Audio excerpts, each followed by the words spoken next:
Scientists warn of floods, fire, cyclones, and disease. Grim predictions about greenhouse gas effect. No, this headline did not come from the National Climate Risk Assessment that was just published by the government earlier this week. It comes from a newspaper report about a thing called Greenhouse 87, as in 1987. Yeah, 38 years ago. Greenhouse 87 was a 5-day symposium led by the CSIRO, the government's own science authority, hosted at Monash University and attended by some 260 scientists. This was cutting-edge, world-leading science at the time, and it led to the publication of a 750-page book, which you can still find on the CSIRO website, titled Greenhouse: Planning for Climate Change. The book was simply the outcomes of the proceedings of that 5-day confab and made a series of predictions based around different scenarios as to what Australia would look like in 40 to 50 years' time. The trouble for them is that 38 out of those 40 to 50 years have now passed, and we can see that for practical purposes, pretty much none of their predictions have come true. And this is important to keep in mind as we hear and read the breathless reports about this new, first ever National Climate Risk Assessment that was just released. Because actually, if you look at the first ever climate symposium from the 1980s and this first ever risk assessment from 2025, it turns out they're eerily similar, just with different dates on largely the same predictions. And the headlines coming out this week are predictably apocalyptic. And whilst they look very different from the headlines from that Greenhouse 87 conference, somehow they are also still exactly the same. If you're starting to feel like you're living inside of the fairy tale about the boy who cried wolf, then you'd be right. Prime Minister Anthony Albanese is the boy crying wolf, and he has predictably seized upon this new report, calling it a wake-up call for Australia.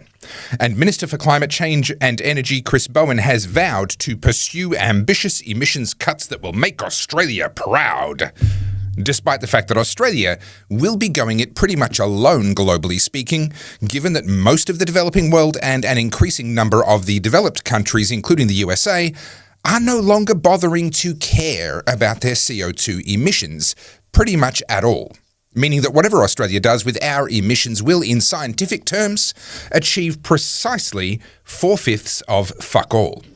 But that's not going to stop them from destroying the country in the pursuit of their net zero fantasy. And as much as they would like to pretend otherwise, the simple fact is that the tides of history have changed. The reality is that their net zero gravy train is fast approaching the end of the tracks, where it is going to go off a cliff called reality.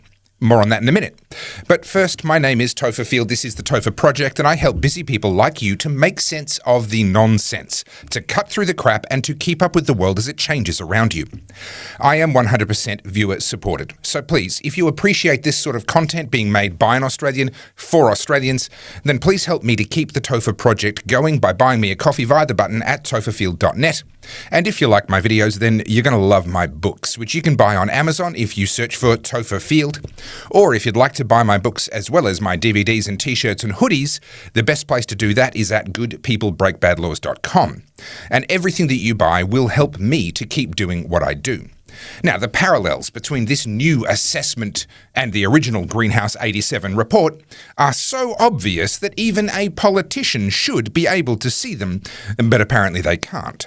The big scary prediction today is that due to sea level rise, there will be 1.5 million Australians at risk in just 25 years' time. Thing is that the report from Greenhouse 1987, published 38 years ago, well, in that report, they dedicated 120 pages to the issue of sea level rise and predicted that due to sea level rise, between 10,000 square kilometres up to 20,000 square kilometres of Australia's coastline will have become inundated by the year 2030 to 2040. Newsflash. That prediction was made 38 years ago, and there are now only 5 to 15 years left in that time period, and it's not happening. It just isn't happening. Yeah, there's erosion happening in places. Yes, sea level rise is continuing pretty much as it has for the last couple of hundred years. But this apocalyptic accelerated sea level rise causing tens of thousands of square kilometres of Australian coastline to go underwater, that's not happening. At all. Anywhere. Likewise, they predicted back in 1987 that Australia's skiing season would soon be non-viable except with extensive snowmaking, and that would happen within 40 years. That's in the chapter titled The Potential Impact of Climate Changes on Australian Ski Fields, starting on page 428 for those of you who are interested. Fast forward 38 out of those 40 years into that prediction, and we just had a great ski season, thank you very much. The Great Barrier Reef was apparently going to be partially submerged under a half-metre of sea level rise, subjected to extreme bleaching, slowed growth rates, ocean acidification eating away at the coral, as well as increased cyclone impacts. 38 years later, the reef is in near record-breaking health, and the last 4 years running have been the best 4 years for coral cover since we started measuring it. And by the way, the reef is having no trouble growing, bouncing back quickly after cyclones and after bleaching events, which most certainly do happen. But they're not proving to be an existential threat to the health and life of the reef. And did I just mention cyclones? What's interesting is that the trend with cyclones around Australia is actually down, not up, and the trend globally is pretty much flat. What about rainfall? Well, despite Australia's population growing by more than 10 million people since this report was published, the water shortages that they predicted for Melbourne, Sydney and elsewhere haven't really materialised in a long-term way, only short-term. And whilst there have been some nasty droughts in the Murray-Darling Basin and elsewhere since this report was published, we are still within historical norms when we compare those droughts to other droughts, for example, the Federation drought that happened back around the year 1900, let alone other droughts that we can observe only through archaeological or geological examinations. Now, that's not to say that everything's rosy. Life is not always easy, especially if you're a farmer. But apocalyptic climate change? This is not even close. This book, Greenhouse Planning for Climate Change, has aged like fine milk because it is rotten through and through. I'd actually love to buy a hard copy of this just for my records, but at $226 for a used hard copy from Amazon, yeah, I'm going to need you guys to buy me a few extra coffees if I'm going to add this piece of history to my book collection. But understand, and I need you to hear me when I say this, it's easy to laugh at this book now, in hindsight. But this book was cutting-edge science at the time. This was 260 scientists gathering at a university under the auspices of the CSIRO to compile 750 pages of the most authoritative data, science, and predictions ever created for Australia. And yet, they were wrong. Grossly wrong. Now, to be clear, and for the sake of the YouTube censors, I'm not saying that the climate hasn't changed. The world is constantly changing, climate included. And yes, the world has continued its warming trend. We are in an interglacial period after all, but the warming that we're observing is nowhere near as fast as what was predicted, despite the fact that there has been a massive increase in atmospheric CO2 levels. And the effects of this very modest warming that we have observed, well, those effects have not matched the predictions that were made in the 1980s at all. Sea level, well, it continues to rise, about as slowly as it has for the last couple of hundred years. Cyclones, normal.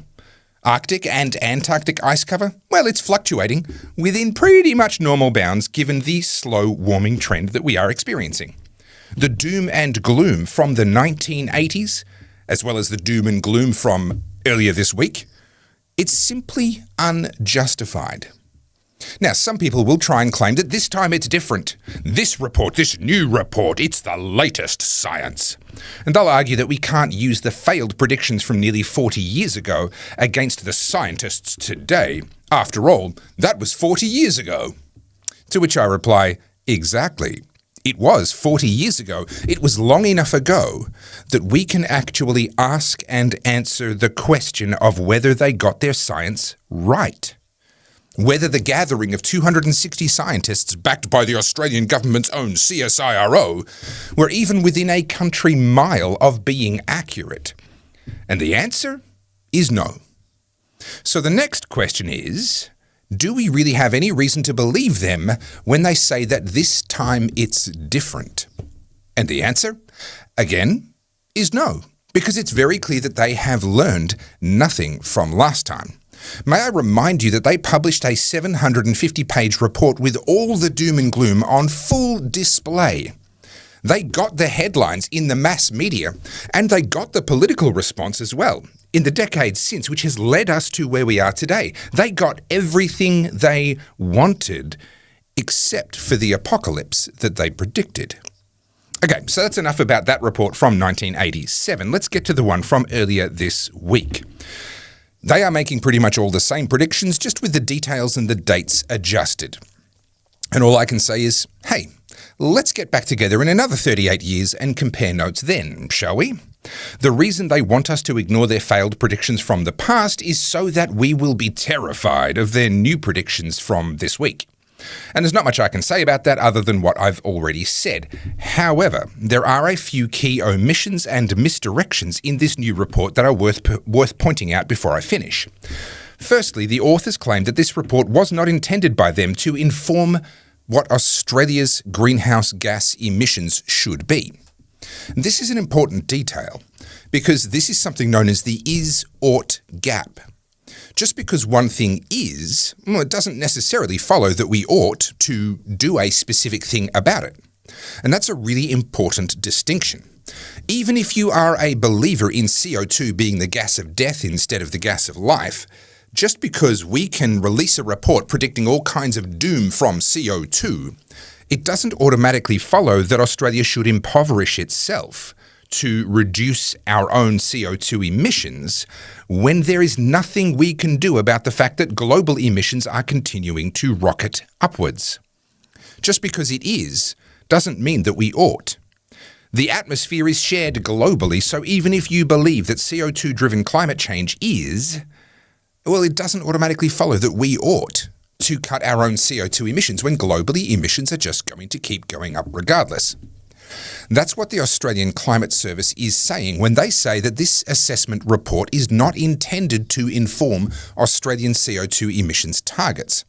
They're simply describing what they believe is the is, incorrectly in my view for all the reasons that I've covered, but even though they're wrong about CO2 causing an apocalypse, they're still honest enough to admit that just because this is, it doesn't automatically follow that we should destroy our manufacturing, our national security, our energy reliability, and our quality of life, going solo on net zero. However, Prime Minister Anthony Albanese does not care, announcing proudly that he was going to use this report to do exactly what the authors of the report said it was not intended to be used for, to inform his decision-making around CO2 emissions targets for Australia. Here's the worldwide CO2 emissions according to Our World in Data, and that's Australia's share down the very bottom. Notice that if Australia dropped to zero CO2 emissions overnight, it wouldn't even erase a single year's worth of increase from the rest of the world. And none of the countries whose rising emissions are visible on this graph in that top line number have any intention of slowing down in reality, although they might pretend otherwise in what they say at climate conferences. Australia cutting our CO2 emissions to save the world is like an ant volunteering to be stepped on by an elephant to save its nest. It's not going to make a lick of difference. But actually it gets worse because this new report is quite deceptive. And it deliberately hides the fact that climate change will actually save lives in Australia. The report warns of soaring heat deaths, but makes no mention of the reduction in cold deaths. And Senator Matt Canavan took them to task on exactly this point during Senate estimates. Did you estimate the potential reduction in deaths from coal? No, we did not. Why not? My understanding is more people die from cold than heat in Australia. We were specifically looking at climate hazards, so it was out of scope for our report. But if the climate warms, won't there be fewer cold deaths? We were looking at physical risk from climate hazards specifically, and that the transition risk, which is include any changes to do with mitigation, were out of scope. But this is not a mitigation risk, this is a direct result. Presumably if the climate warms, there'll be fewer people who die because it's too cold. Am I missing something? Or? That was outside of our scope. There's two things here that I want to draw your attention to. Notice that the defence was, it was outside of our scope. This is how politicians and bureaucrats can design a report or an inquiry, or really anything at all, in such a way that it is forced to come back and tell them whatever it was that they wanted to hear. They control the outcome by controlling the terms of reference or the scope, to include only the things that they want and the angles that they want and none of the things that they don't. Secondly, Senator Canavan is exactly right. More people die from cold around the world than from heat. And Australia is no exception to that. You may have seen this graph doing the rounds over the years. It was originally published by The Lancet, the once reputable journal that has showered itself in shame repeatedly over the last few years, with this deceptive graph being just one example among many. It shows a comparison between excess deaths from cold versus excess deaths from heat in a range of European countries, and it looks like in some countries, heat deaths actually outnumber cold deaths, particularly in the southern parts of Europe or the lower part of the graph. But look a little closer, because if you look at the scale on the bottom, you'll quickly realize that they are lying to your face with this graph. On the cold side, the scale goes from 0 to 250. On the heat side, the same physical sized scale only goes from 0 to 40, less than 1/6. So to make this graphic visually accurate, you would have to shrink the heat deaths side down to about 1/6 of its current size, or you would have to expand the cold deaths side to 6 times its current length, and then you would have a visually accurate graph. Why would they do that? They could very easily have made the graph scale the same on both sides. It would have been perfectly readable and much more visually accurate. Why?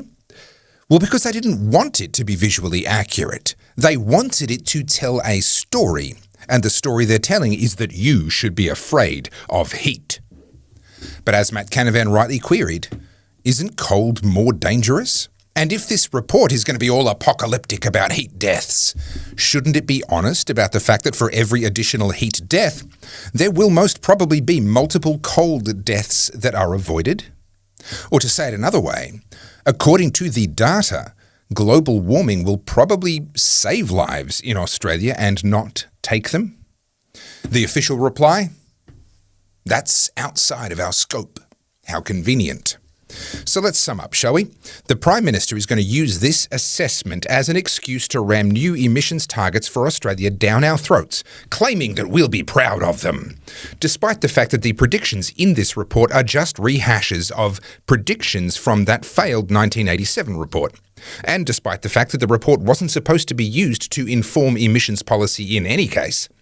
And despite the fact that even if the report is right, what Australia does will make next to no difference to the outcomes, and despite the fact that there are glaring omissions on purpose that have skewed the conclusions of this report to be knowingly apocalyptic and to predict increased deaths, when in fact it should probably be predicting that lives will be saved. And this is what passes for leadership in this country. Now, it's not all doom and gloom. As I covered in a video earlier this week, the LNP is fighting a civil war over their commitment to net zero. And I'm quietly confident that net zero is going to be abandoned by the Liberal Party very soon, and that most probably Susan Lee will be scrapped along with it. Oh, by the way, did I mention that the National Climate Service that published this piece of nonsense was created by Scott Morrison, and that it was formally announced in May 2023 by none other than the then Environment Minister Susan Lee? So, yeah, this battle over net zero, it cuts to the very heart of the Liberal Party and the power struggle that is now going on between their power-broking elites and the grassroots. And I personally cannot see how Susan Lee is going to get herself out of the corner that she has now painted herself into. So, in the short term, Albo and his side of politics are going to use this new assessment as a cudgel a club beating us into submission. And he'll do that believing that it's a winning strategy, and that if the Liberal Party abandon net zero, then that will be the end of them. He will celebrate the day when the Liberal Party abandon their net zero targets. But I think he's got that exactly wrong. I would go so far as to say that the Liberal Party abandoning net zero is just about the only thing left that could save them. And if I'm right, and if the Liberal Party do follow through and oust Susan Lee and her swamp mates from the leadership, reject net zero, and give Australians a real choice at the next election, then I foresee that this report, this cudgel, will transform itself into an anchor. Thanks to the cost of living here in Australia and to the example being set elsewhere in the world as other countries move to prioritise cheap and reliable energy instead of prioritising low emissions energy, thanks to all of that, net zero targets are going to become an anchor that will sink the Albanese government, dragging them down at the next election. If, and only if, the Liberal Party have the courage to give the people of Australia a real choice at the next election. My name's Topher Field. This is the Topher Project, and I love what I do. But as you can probably tell from watching this video, there is a huge amount of research that has to go into every single video that I do. And I need to build a bigger team if I'm going to keep growing the Topher Project and turn this little quest of mine into something that can really make a big difference. And that's why I really appreciate your support. And I want to say a huge thank you to everyone who supports my work by buying me a coffee via the button at topherfield.net, and to everyone who buys my books and DVDs and merch at goodpeoplebreakbadlaws.com. I would love to expand my team even more, especially to be able to put on a full-time researcher and to be able to therefore expand the Topher Project in key ways that will dramatically increase my ability to have an impact for the better here in Australia and in time around the world. Now, if you'd like to help me do that, then please support me in the ways that I've already mentioned. But if you'd like to support me in a way that's perhaps bigger, partnering with me in a major way, becoming a regular patron so that I can expand my work with confidence knowing that the bills are paid, if you'd like to do that, then please reach out to me via email, topher@topherfield.net.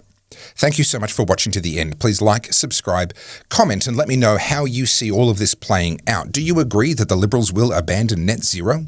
Do you think it's possible that the next election might give Australians a real choice? Tell me what you think in the comments. But most importantly, and as always, think free.